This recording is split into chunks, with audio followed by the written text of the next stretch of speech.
Hello दोस्तों, जय श्री राम, हर हर महादेव।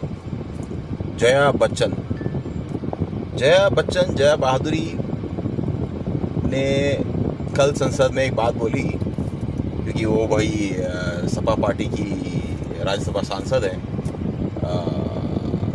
अखिलेश यादव की सबसे मजबूत स्लीपर सलाहकार और राज्यसभा के सांसद जया बच्चन, और दुर्भाग्यवश अमिताभ बच्चन की श्रीमती कह सकते हैं हम लोग। तो जया बच्चन जी ने कल संसद में एक बात बोली और उन्होंने ये बोला कि कैसा नाम रखा है, ऑपरेशन सिंदूर। ये सिंदूर रखा है और लोगों का सिंदूर उजाड़ दिया आपने।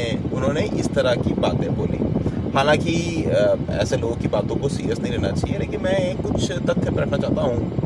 मतलब सिंदूर की बात वो कर रहा है जिसने अपने माथे पे कभी सिंदूर दिखाया ही नहीं और ना वो सिंदूर लगाती हैं। अरे जया बच्चन जी, ना आप सिंदूर लगाती हैं, ना आप टीका लगाती हैं, ना आपको देख के लगता है कि आप एक हिंदू सभ्यता संस्कृति की एक महिला हैं, और आप सिंदूर की बातें कर रही हैं।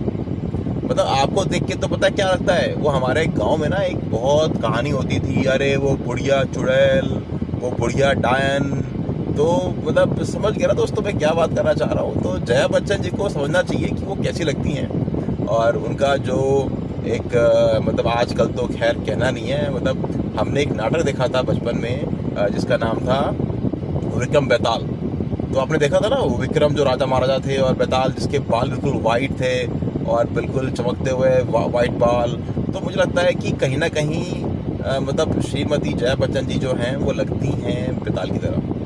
और कुछ लोग उनको औरंगजेब भी कहते हैं, क्योंकि अभी कुछ दिन पहले उनकी कोई फोटो आई थी, बिल्कुल एकदम लग रही थी कि बिल्कुल ये सपा पार्टी के औरंगजेब हैं। और हालांकि सपा पार्टी को बड़ा प्यार भी है औरंगजेब से, तो होना भी चाहिए, क्योंकि भैया ये सब एक ही परिवार के हैं और क्या कह सकते हैं उनके अंदर। लेकिन जया बच्चन जी, आपको सिंदूर के ऊपर कुछ नहीं कहना चाहिए और आपको शर्म आनी चाहिए, क्योंकि सिंदूर ना तो आप लगाती हैं और ना पहनती हैं, ना आपने टीका लगाया कभी। क्योंकि आप कभी भी कोई हिंदू संस्कृति समाज जो हम जिस तरह रहते हैं, आप उस तरह की रहती नहीं है। तो आप एक वर्ग को खुश करने के लिए कुछ भी कहती रहती हैं, और आप कहती हैं कि मैं महिलाओं के लिए बहुत सख्त हूँ, मैं महिलाओं के लिए बहुत सारी बातें करती हूँ। तो भैया आपके जो बिग बॉस हैं, आपके अखिलेश यादव, उनकी श्रीमती धर्मपत्नी के बारे में एक मुल्ली रशीद ने इतनी बड़ी बात कह दी और आप शांत रह गई। भैया अब तक तो आपको क्या से क्या उठा लेना चाहिए था। अगर ये बात किसी पंडित या पुजारी ने कही होती तो अब तक तो आपने पूरा आसमान पार उठा लिया था।